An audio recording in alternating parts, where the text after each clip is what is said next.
Let's break it down. So if you want to focus on retail, which is totally fine, love it. I think that it's important for us to have a plan of attack for your lead generation strategies, right? Just like if you're going to be in residential, you have a lead generation plan. Right now, how have you generated your business right now on the residential side? I've been reaching out to my sphere of influence. I've had some referrals from Zillow, and primarily just, yeah, a lot of them actually have been coming from like the sphere of influence.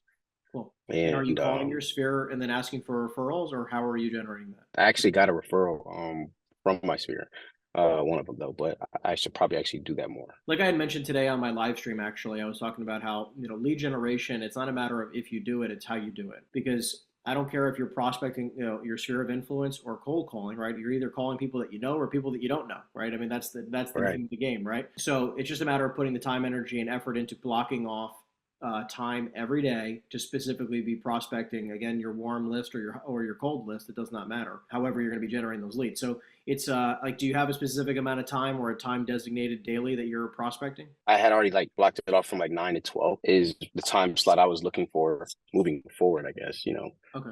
And I mean, I'm just to saying, like, have you prospect. been doing that so far, or is that this is new? This is all new. Okay. This is all new. So I like the 3 hours in the morning. I think that's a smart idea. And I mean, what do you think your time allocation is going to be moving forward for Resi towards, and what percentage commercial? I haven't really thought about that, actually breaking it up into like a percentage. Yeah, I actually really hadn't thought about that.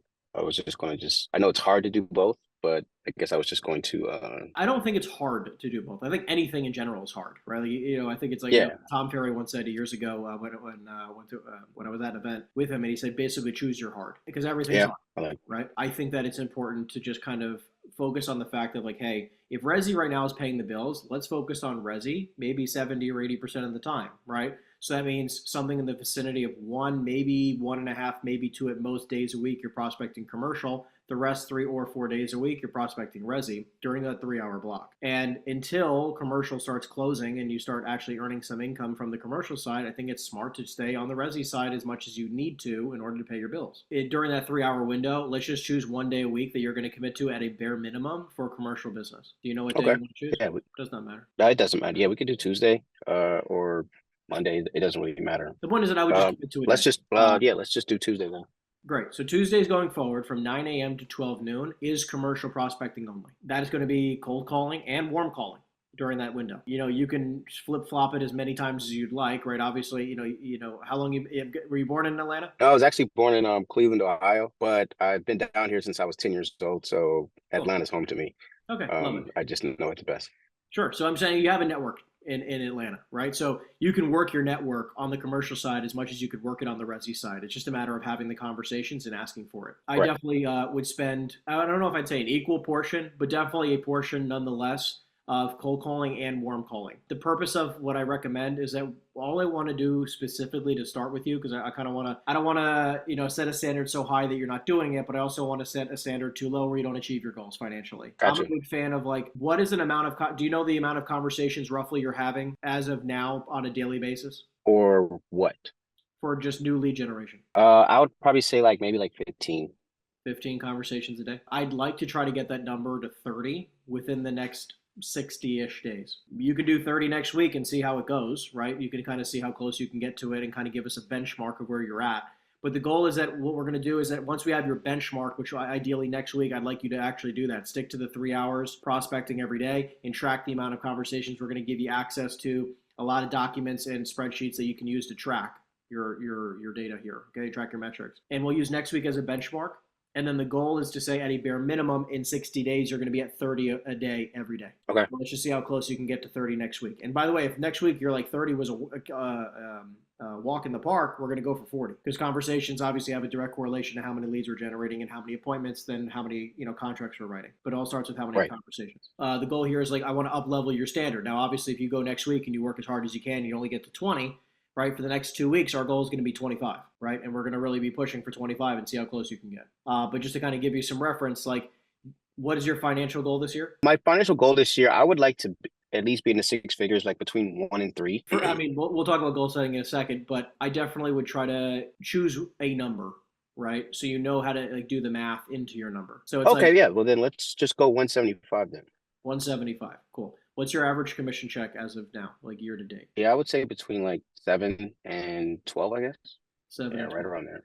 So I'm going to be conservative and say 8. Now, obviously, anything better than 8's a plus. So if we say 8 and you take 175 and you take 175 and divide it into 8 transactions, how many transactions do you get? I'm terrible at math right now. 22. Got you. Math is the only subject I had to will at in school.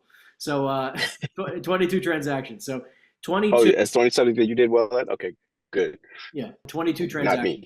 Now, what's Got going to you. be nice though is that obviously I'm imagining that's because of the residential transactions you're closing, and if you did commercial, it would probably up level the amount of your commission average. Just to give you some reference, like next week I'm closing on a transaction which is over $200,000, right, as in commission check.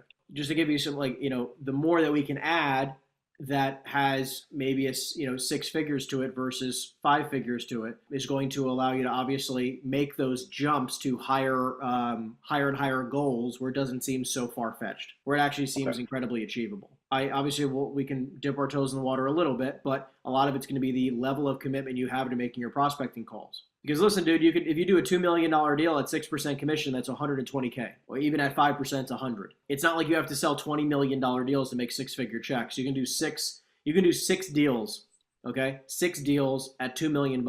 6 deals at $2 million at a 5% commission average. It's $600,000 a year. So I'm saying, like, I'm not telling you to do infinite amounts of transactions. You don't need to do hundreds of transactions a year to be financially well off in Atlanta. I think a big part of it is also just being focused on where the money actually is, because it's going to take you a while to get to the 175, let alone several $100,000 above that, if you're focused on selling houses at a 7 or 8 or 9 or 10 grand commission check, right? So Okay. my intention with our time together is going to be helping you focus on a little bit larger price points, a little bit larger deals, and helping you structure those deals where you hopefully can get it to the closing table. This way you can, because once you get one 6-figure check, you're kind of hooked for life. It was almost accidental. I actually made like 110 grand or 105 or 110 grand on one commercial deal years ago, and I was like, why the heck am I doing resi? Kind of sparked my interest. This was like 4+ years ago, but I was doing 100 residential transactions a year, and then all of a sudden I did one commercial transaction. I was like, this is it.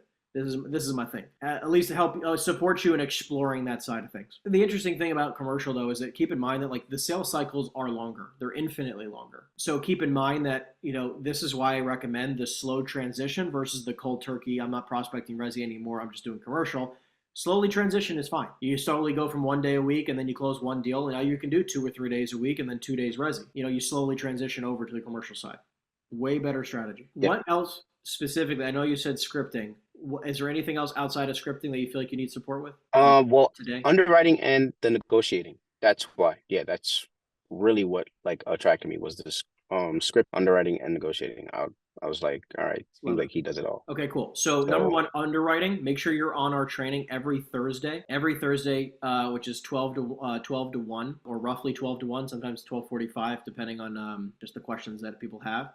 And then outside of that, the only other thing I want to mention that will specifically be around that is that during the Q&A, bring your deals. Bring, like, hey, I have a deal. Like, I didn't want to, and I can support you on the negotiating side during the Q&A sessions every week from 12 to 1. From 11 a.m. to 12 noon Eastern every Wednesday. Okay. Okay. So make sure, because Yes. like, any type of deal, you can say, like, hey, I got a deal. This is what they want. This is what my buyer's at. How can we make this deal work? How can we negotiate this the best way possible? I can support you that, and I can give you kind of strategic negotiating strategies and creative negotiating strategies to help you get closer and get that deal done. You just got to bring those bring those situations to me so that I can support you. And then in regards to scripting, did you download my script book yet or no? Yes. In that script book, you're going to have just about every single question you would need to ask in order to be, at least at a bare minimum, able to get an offer on a property, right? Because if you ask all those questions, you get all that information, you then take that information and you bring it to a buyer, you should be able to get an offer on that property if they're a serious buyer. Now, obviously, if the price is appropriate, but you should be able to get an offer just by all the questions I gave you there. And look, for retail, if you bring up the script book, there's a number of questions in there, which I would just practice and learn, like, ask questions to me in the sense of, like,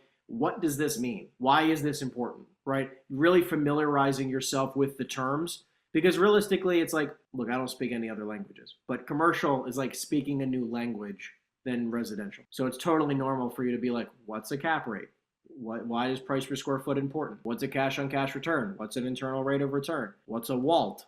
right? Like there's a bunch of terms that are just really fancy things for things that are fairly simplistic. And once you understand it and you go through a deal a couple times, I promise by the end of our time together, you'll be very proficient at understanding, not only understanding the terms, but being able to educate your clientele around why certain things are important.